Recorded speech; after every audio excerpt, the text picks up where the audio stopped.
Welcome to the NeuroHeir podcast, the show for cycle breakers, parents, young adults, and helping professionals ready to understand their nervous system through a generational lens, heal what isn't theirs to carry, and consciously choose what comes next. Hi, I'm your host, Leanna Hunt, an associate clinical mental health counselor and certified performance coach. Each week, you'll get stories, science, and somatic practices, plus my signature 4N framework: notice, name, nurture, and navigate, to help you honor resilience, break silence, and build deeper connection with yourself and those you love, all while shaping a legacy of safety, freedom, and possibility. Welcome back to the NeuroHeir podcast. Last week, we explored your body's safety map, how fight, flight, freeze, and appease responses protect us and have protected our families for possibly a really long time. Today, we're widening the lens to see how those same patterns travel through generations. This is the beginning of what I call legacy repair. When I began weaving neuroscience, somatic therapy, and generational work together for my book, the word NeuroHeir came to me. It didn't exist, and so I had to create it. A NeuroHeir is someone who consciously tends to their nervous system inheritance. It's the person in the lineage who says, what my body carries ends with awareness. It's never about being perfect, and I hope you guys remember that, but it is about being present. For years, the phrase cycle breaker defined this kind of work. But as I deepened the NeuroHeir concept, I realized I didn't want to only break something, I wanted to repair it. I've watched so many people distance themselves from family in hopes of healing, but distance alone doesn't create repair. The people who truly transform are those who engage in nervous system repair across generations. They go first, not to sever, but to restore. So maybe like me, you're not here to break cycles. Maybe you're here to repair the inheritance. Maybe you're here to connect and reconnect what trauma severed. And maybe you're here to remember who your lineage was before survival became the story. And I need you guys to all hear this and remember that I said this. I know that some relationships are not repairable, and that reality to me really matters. Legacy repair does not mean re-entering unsafe situations, but it does mean reclaiming your own system so you don't pass the pattern forward. A NeuroHeir notices what no longer serves, brings compassion to the body's protection patterns, and chooses what continues to the next generation. And I share this from my own lens. As a white woman living in the US with privilege, for many, silence was never a choice. It was a survival within racial, cultural, or political trauma. Legacy repair will look different for everybody. And please let this just be the invitation to have compassion for what's yours to shift, what's within your control. For years, I thought healing meant distancing myself from my dad, believing that if I stayed far enough away from his anger and his silence and the pains of my childhood, I would not carry them anymore. But the body doesn't only need distance. The body needs understanding. A few weeks ago, while praying one morning, I felt prompted to find my dad's old journals, the ones he gave me about a year before he passed away. They were from 1975 to 1977. When he was 19 to 21 years old, and he was serving an LDS mission in Baton Rouge, Louisiana. And what's crazy is his mission started in September of 75. So I started reading these journals exactly when he started writing them 50 years ago. Page after page, he wrote about what he called his nervousness, his fears of not being good enough, of letting people down or feeling different. And I know in the 70s, no one was using the word anxiety that I can find anyway. But for me, I know that when he says nervousness, that this is what it is. Reading his words from 50 years ago, I started to see myself, the same thoughts trying to do everything right. The unfortunate part is that we never talked about any of this when he was alive. And for much of my life, I was pretty afraid of my dad, which is really hard to say out loud. But through those journals, I began to meet a younger version of him, the part that was anxious, trying to not disappoint anyone, and overcoming his own fears about himself. And through that, I have begun to meet a gentler version of me. Legacy repair begins when we look at our family's patterns with compassion instead of condemnation. There's a study from Poland that changed how I think about silence.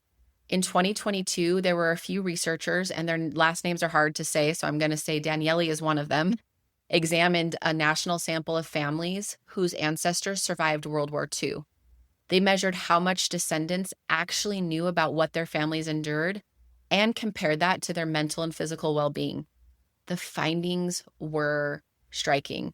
Descendants who knew the least about their family's wartime experiences, the ones whose families stayed silent, showed the highest levels of stress and trauma-related symptoms and the lowest sense of embodiment, which is that inner feeling of being present and safe inside one's own body. Silence, once a necessary survival response, had started to become a physiological inheritance. And when families finally shared their stories in safe, compassionate ways, participants described relief, coherence, and even bodily calm. That's legacy repair in action. It's not about fixing the past, but it is about integrating its truth so the body can rest again. Next week, we're going to go deeper into this research and talk about what family secrets do to the nervous system and how silence becomes embodiment. But I wanted to mention it here so you guys can at least start thinking about it. When I first read that study, it was like, this is what I believe. And here it is, like right in front of my face. These were families who'd lived through unimaginable trauma. And yet, what made the biggest difference for their children and grandchildren wasn't how strong they were or how much they overcame. It was whether or not their stories were spoken out loud. And that made me wonder, what stories in my own life were never told? What silence have I mistaken for strength? So before we move on, I want to invite you just to pause with me for a moment, not to analyze or fix anything, just to notice. These next questions are an invitation to curiosity, to begin seeing the invisible threads between what your ancestors may have lived through and what your nervous system might still be carrying today. You can write them down or just let them land in your body as you listen and ponder. There's no right way to handle these questions. I want it to just be what feels best to you. You can write them down in a journal and then take them to an ancestor if that feels like something that would be helpful for you, and actually write down their answers. So here's the questions, and I want you to go through them with me. Are there stories in your family that were never told, or could there be? How did silence, secrecy, or we don't talk about that shape your idea of safety and love? Are there family patterns that helped your ancestors survive? And which of those same patterns now create stress or distance? What historical events, such as wars, migrations, pandemics, economic crashes, persecution, or natural disasters, might have shaped your lineage's nervous systems? How does your body respond when you imagine those experiences? And you think about that now, even me asking them, do you notice your body getting really tight? Do you notice your heart rate and your breath speeding up? Do you notice a sense of just wanting to check out completely? What questions could you ask an old family member or yourself to begin uncovering stories with compassion? And I want you to think about your own unique family system and your situation and your lineage. What would you want to know specifically about your family? And what would repair, not breaking, what would that actually look like for you within your family system? And lastly, if you became your family's first NeuroHeir, what might shift in the generations after you? What might shift in your own lifetime, watching in your own children's lives, and then in future generations to come? As you sit with those questions, I want you just to notice what happens in your body. Maybe you feel warmth or tension or tears or even nothing at all. Just remember that that is your own nervous system communicating in real time with you. This is the heart of becoming a NeuroHeir. Learning to see these reactions not as something wrong with you, but as information. They're your body's way of saying, here's where repair wants to begin. So let's bring this into the language of the nervous system, how these inherited survival patterns live in us, and how we can begin to shift them with awareness. Our nervous system is shaped by survival. Each generation does what it must to stay safe. Fight says, I've got to control it. Flight says, I'll outrun it. Freeze says, I'll disappear. And appease says, I'll keep the peace. Through the NeuroHeir Survival Map, which we explored last episode, you can begin noticing where your system lives most often. And through the 4 N's, you learn to bring compassion and regulation back to those patterns. So again, the 4 N's, we're just going to touch on them quickly. And just notice what your body's feeling as we went through those questions. Notice the pattern your own body has learned to survive. Can you name it without shame? What would that be like for you to actually say out loud what you notice in your body? Then nurture. Can you nurture your own system with safety and compassion? What would that look like for you to offer yourself compassion? And lastly, navigate. Navigate towards new choices that align with healing. Over time, this is how we move from autopilot survival to conscious legacy repair and how we embody what it means to be a NeuroHeir. Remember, guys, legacy repair isn't about fixing what came before it, but it is about changing your relationship to it. Being a NeuroHeir means you become the place where awareness meets compassion, where what was once reactive becomes responsive. You are not just the product of what you've been through.